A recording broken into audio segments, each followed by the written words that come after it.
Raudonarmiečio diržo sagtis. Nors šios sagtys atrodo gelsvos ar bronzinės, karo metais jos dažniausiai buvo gaminamos iš tombako, žalvario atmainos turinčios labai daug vario, arba tiesiog iš geležies padengtos plonu žalvario sluoksniu. Kadangi sagtis surinkusi, bet nesulūžusi, tai rodo, kad metalas buvo pakankamai minkštas ir elastingas, būtent toks ir yra tombakas.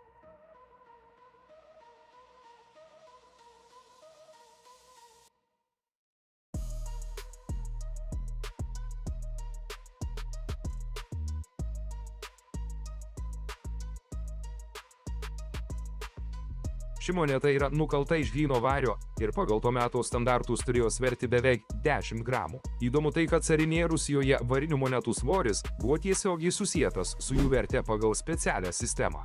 Iš vieno pūdo, kuris atitinka maždaug 16 kg vario, turėjo būti nukalta lygiai 50 rublių vertės monetų.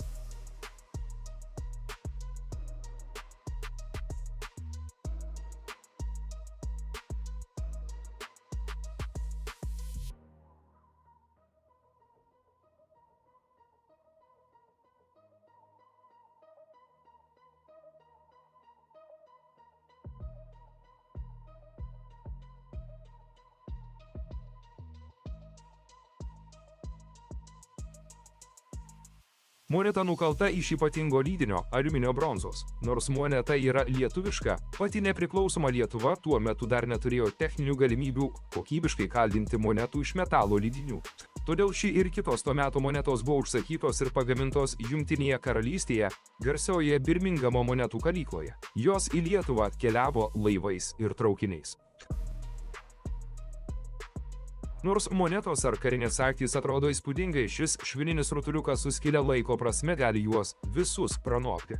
Tokie verpstukai Lietuvoje buvo naudojami nuo pat geležies amžiaus, vėliau visame viduramžių laikotarpyje ir net naujaisiais laikais. Tai reiškia, kad šį daiktą žemėje pamesti galėjo žmogus, gyvenęs prieš kelius šimtus ar net 1000 metų, kai jokių centų ar kapeikų dar net nebuvo kvapo.